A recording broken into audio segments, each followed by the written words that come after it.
Good morning, everybody, and welcome to Fly Tying for Cool People. I am Charlie Craven, and I'm going to tie you a net builder caddis, uh, also known as a check nymph, kind of old school check nymph. Um, but I've always thought of this fly as a net builder, which was a John Barr fly, and it imitates a large free-living caddis larva. And these are more common than you think. If you kind of get to digging around in a lot of the freestones, you'll find some of these, and they're fairly big. This one's going to be tied on a size 10 Hanak 300, but any big curved shank hook like this will do the job. And I'm going to start off. I want these to be tied fairly heavily, so I'm going to start off with some 025 or 020 lead wire, and I'm going to just start wrapping here. And I want to kind of get the middle part of the hook, but I want to leave myself enough room on either end to kind of taper down. So I don't know how many wraps that was. 1, 2, 3, 4, 5, 7 or 8, 10. I don't know. You count.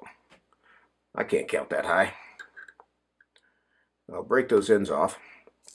And then I'm going to come in with some black unithread in just 8/0 size. And I'll start this thread just up here behind the eye. And I'll use my tag to sort of help guide this over the lead wrap. So I'm going to tuck that last end in.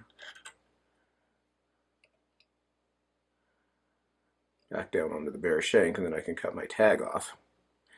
Once I'm here, I want to work down and sort of utilize the curve of that hook. And as I cross back and forth over the lead, I'm not really trying to smooth it off or cover it. I'm just trying to kind of fill in some of those gaps.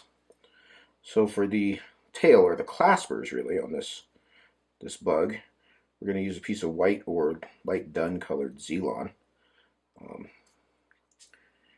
And on a fly this big, you can darn near use the whole strand. It's just going to be a short little tuft, all said and done. White antron would work here. Any variety of materials would work here. But what I want to do is I want to bump up off of the lead and tie this down up front here. And I'm going to use this to kind of help smooth my taper up over the top and then off the back end. And I'll just leave that hanging back here toward the bend. I'll even tuck that in my material spring out of the way.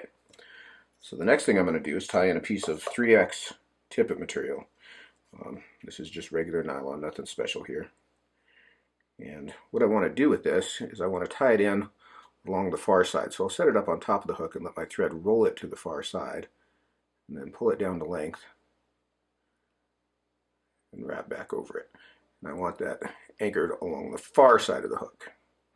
And for the same reason that we do that on a Scud, is I don't want it to lift the backing that we're going to put on here in just a minute. So then I'm going to take a piece of, this is olive fly Specks Thinskin, and you can see it's cut, a little better idea, maybe just slightly wider than half the hook gap. And I'm going to separate it from the paper backing.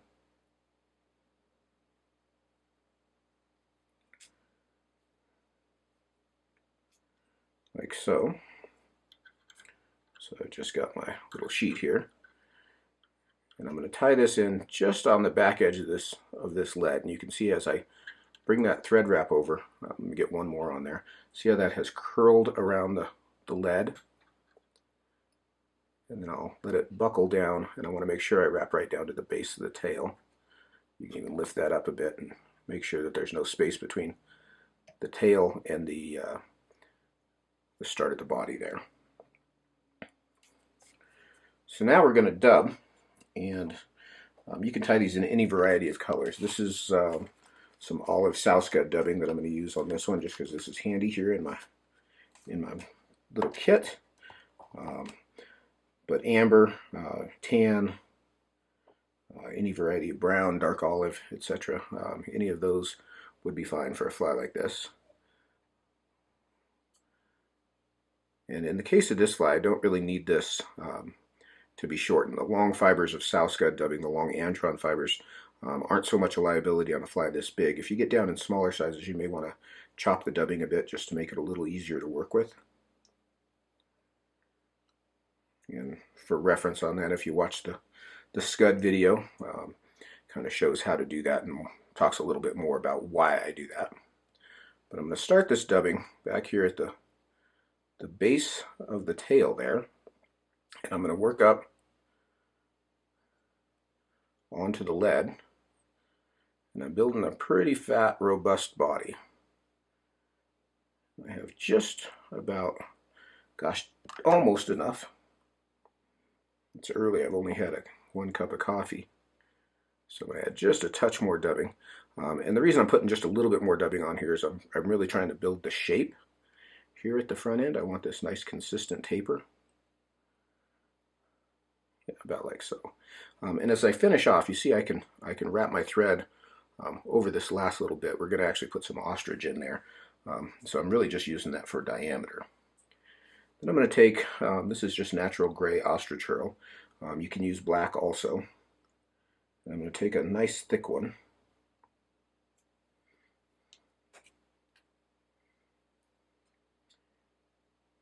And I'll strip the end of that so we've just got some bare stem. So you kind of treat it like a hackle.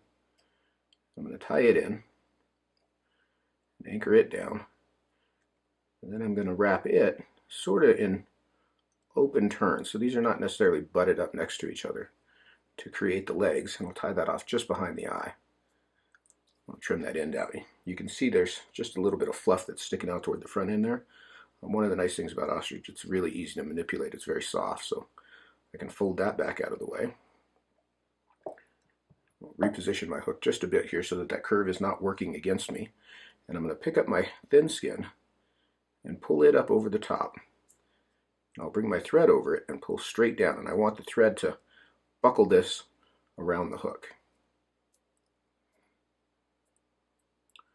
About like so. And I'll get that anchored down with 3 or 4 turns. You can see that's right over the top. If you're going to err a little bit toward your near side. As we wrap our rib, it's going to help to center that piece of thin skin.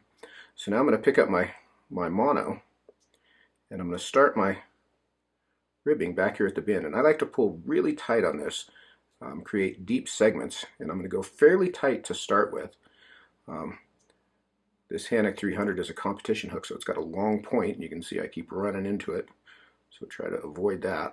Right up to the back edge of that front pad where we wrap the ostrich. I'll take a steep angle forward here with this next turn and make a larger segment for the thorax, and then I'll divide what's left in half again. And you can see I pull down tight on that to crease that down. Then I'll tie off the mono a few good tight turns. Now I can trim the monofilament out, and I can trim my thin skin out. And with the thin skin, it's usually best to make a couple of cuts. It just doesn't radius like you think it would. It's not as compressible as a lot of other materials. I'll build a nice little thread head over the top. Then I can come in and whip finish.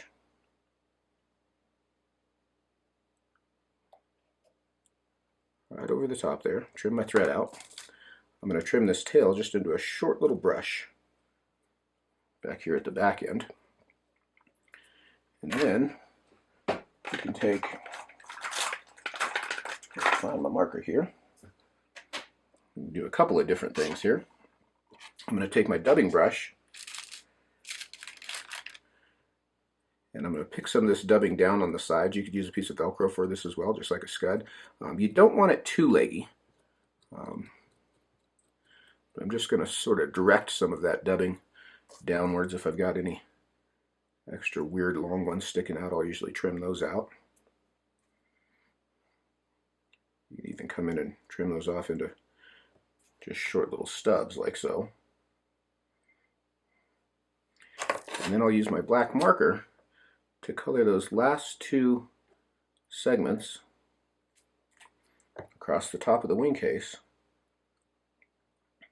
to create the thorax of the bug. And that is our handy dandy net builder caddis. This is a good summertime, just sort of a tractor, anchor fly. It's good and heavy. You can certainly put a bead on it as well. But just a big, fat, juicy caddis larva. Larvae are present in the river all the time. Pupa are generally when the bugs are hatching. So larvae are around all the time, and they have behavioral drift to move around. So they're very often in the drift, and fish do recognize what they are. And that's I think where the effectiveness of this fly comes around. This is just a street taco, a hot dog stand. This is something that the fish see fairly often. It may not be what they're keyed in on all the time, but it is a bug that they eat fairly often and are used to seeing in the drift.